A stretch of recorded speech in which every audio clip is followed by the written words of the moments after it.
Oh, y'all really think that Caitlin Clark got a chance to win Rookie of the Year, huh? Think again. For those of you that live off the grid in a hut somewhere, maybe even outer space, there are two women of the WNBA. One is Caitlin Clark, the other one is Angel Reese, and they're both fighting for Rookie of the Year. But the fact that you would even put Caitlin Clark and Angel Reese in the same sentence for Rookie of the Year is a total disgrace.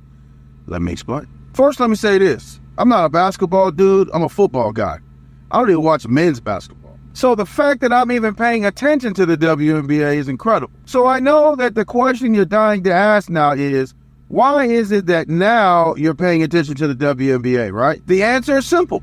Caitlin Clark. I first got wind of Caitlin Clark when they played that game and they did those big TV numbers, and I was like, who's watching women's basketball? And then I saw the highlights, and I saw this woman who was averaging like 30 points a game and shooting threes from like the next county over or something.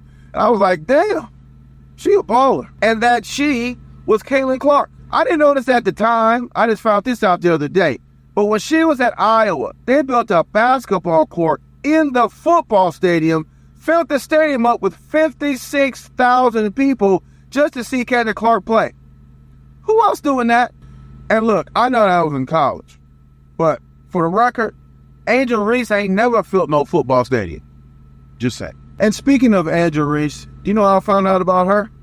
She did one of these to Caitlin Clark, and it was the talk of the town. And look, if your notoriety comes from your antics and not your basketball play, nobody's going to take you serious. And speaking of antics, oh my God, let me think.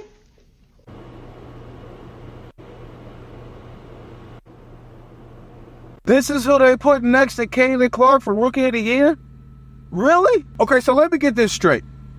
For Rookie of the Year, the competition is between Caitlin Clark, who in college sold out a football stadium, and now the WNBA has to move to bigger venues to accommodate the crowd size that wants to see Caitlin Clark play. Then you have Angel Reese. Oh my God. Let me think. I don't even know what to say about that. Okay, so there's that. But if you also have to remind people as to why they're coming to watch the WNBA, they're probably not coming to see you. I think so many people are watching women's basketball right now. It all started from the national championship game, and I've been dealing with this for 2 years now. And understanding, like, yeah, negative things have probably been said about me, but honestly, I'll take that because look where women's basketball is. People are talking about women's basketball, but you never would think that we talk about women's basketball. People are pulling up to games. We got celebrities coming to games, sold out arenas, like just because of one single game. And just looking at that, like, I'll take that role. I'll take the bad guy role, and I'll continue to take that on and be that for my teammates. And if I want to be that, and I know I'll go down in history, I'll look back in 20 years and be like, yeah, the reason why we watching women's basketball is not just because of one person. It's because of me too, and I want y'all to realize that. Like, it's not just because of one person. First of all, let me point out that the one person that she's referring to is Caitlin Clark. And secondly, why is it that Angel Reese feels it necessary to get me to realize that I'm not there just to see Caitlin Clark? I mean, is Caitlin Clark out here trying to get you to realize whatever reason you're here to watch the game? No. And it's not just Angel Reese. You got all kinds of players and coaches that don't even want to mention her name in any type of discussions related to attendance or viewership. And speaking of not mentioning names, why did Cheryl Swoop not mention Angel Reese's name? Quick before we move on, who would be your starters for this Team WNBA if you had to pick? Ooh. I don't know, huh? WNBA. All right, you're putting me on the spot. I'm going to go.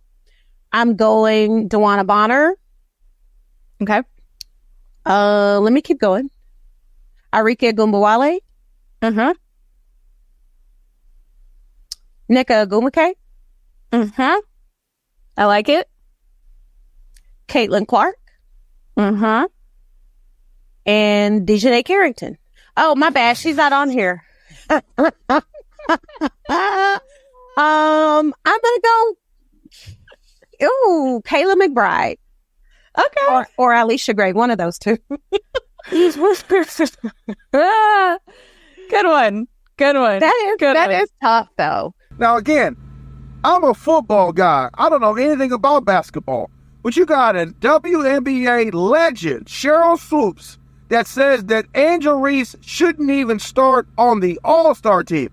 How on earth are you being considered for Rookie of the Year? Now, keep in mind, Cheryl Swoops has not exactly been a Caitlin Clark cheerleader either. She has said what a lot of Caitlin Clark detractors have said. Her skills won't transfer. She's playing against grown women and on, right? But then if you go out and you become the first rookie in WNBA history to drop a triple-double on one of the best teams in the WNBA, and then the very next game go out and drop 29 in a double-double, how can you say the skills aren't transferred? And if you want people to continue to respect your opinion about the WNBA, you're going to have to come to grips with the fact that you were wrong about Caitlin Clark, but you were also wrong about Angel Reese. Another factor that should be considered in all this is the elephant in the room, race. Now, I can personally relate to this issue. I was a biracial child and went to an all-black high school. You can't tell me that black people can't be racist. That's nonsense. And I think that the people that don't like Caitlin Clark because of her race have miscalculated what the real issue with race is. I think the miscalculation is this.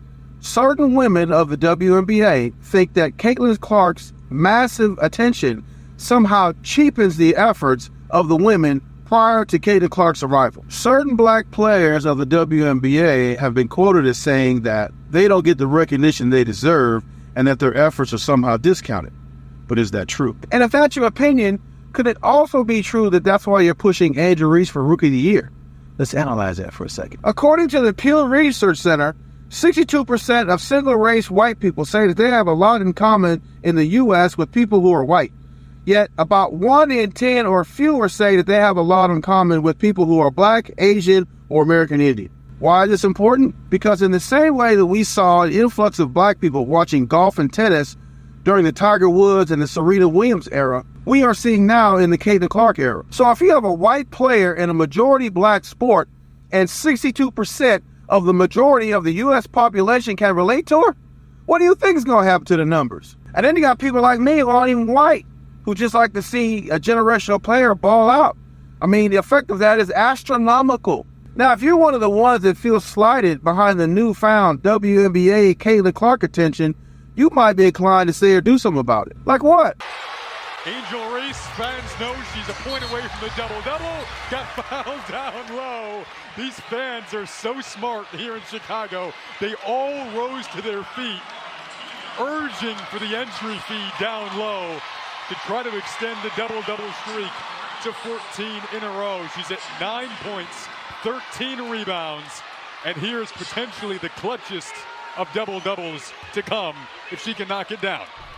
Oh, there it is! This is significant for a few reasons, and none of them are good. First, your coach and your teammates is helping you pad the stats, thinking it's going to help you in the Rookie of the Year race. It's not. Secondly, she padded the stats at the expense of the other team. They were up like 7 or 8 points with like 16 seconds left or something. What are you doing? See, this wouldn't be so bad if the forces against Caitlin Clark wasn't so great. Caitlin Clark's head coach took her out of the game needing 1 rebound for a triple-double. After the game, she didn't even show up to the press conference. That's probably good, because if it would have been me, I probably would have cussed somebody out. Later on, she eventually got her triple-double, not because of the coach like Angel Reese, but in spite of the coach. Caitlin Clark should be the Rookie of the Year, on the court and off the court.